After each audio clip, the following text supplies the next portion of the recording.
আসসালামু আলাইকুম ওয়া রাহমাতুল্লাহি ওয়া বারাকাতুহু। ইন্নাল হামদালিল্লাহ নাহমাদুহু ওয়া নুসাল্লি আলা রাসূলিহিল কারীম, আম্মা বাদ। সম্মানিত দর্শক শ্রোতা, আজ আমরা রাসূল করিম সাল্লাল্লাহু আলাইহি ওয়াসাল্লামের দৈহিক গঠন সম্পর্কে নবম হাদিস আমরা আলোচনা করব। প্রথমে হাদিসটা পড়ছি।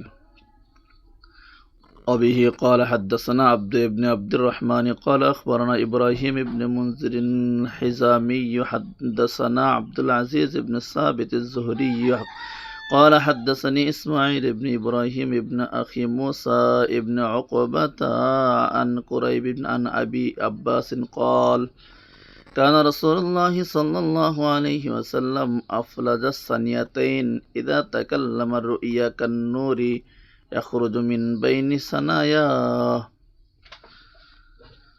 আব্দুল্লাহ ইবনে আব্বাস রাদিয়াল্লাহু তাআলা আনহু থেকে বর্ণিত,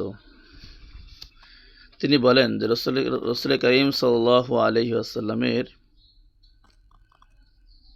সামনের দুই দাঁতের মাঝখানে কিছুটা ফাঁকা ছিল। কানা রাসূলুল্লাহ সাল্লাল্লাহু আলাইহি ওয়াসাল্লাম আফলাজা সানিয়াতাইন, রাসূল করিম সাল্লাল্লাহু আলাইহি ওয়াসাল্লামের সামনের দুই দাঁতের মাঝখানে কিছুটা ফাঁকা ছিল। ইদা তাকাল্লামা রুইয়া, যখন তিনি কথা বলতেন তখন দেখা যেত কান্নুর ইয়াখরুজু মিন বাইনি সানায়াহু, তার দুই দাঁতের ফাঁক থেকে নূর প্রবাহিত হচ্ছে, নূর বের হচ্ছে।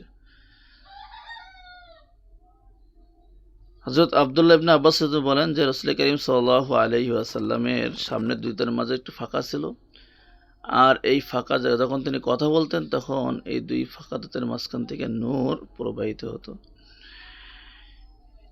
এই হাদিসের মধ্যে দাঁতের বিষয়টা শুধু উল্লেখ করা হয়েছে। তো এখানে নূর দ্বারা উদ্দেশ্য, অনেকেই বলছেন যে নূর দ্বারা উদ্দেশ্য হলো যে রাসূল করিম সাল্লাল্লাহু আলাইহি ওয়াসাল্লাম যে কথাগুলো বলতেন সে প্রতিটা কথাই তো দামি কথা, মূল্যবান মণিমুক্তার মতন দামি কথা। এই কথাগুলোকে নূরের সাথে তুলনা করা হয়েছে, কথাগুলোকে কেমন যেন নূর, কেমন যেন একটা মুক্তার দানা বের হতো, এটার সাথে তুলনা করা হয়েছে।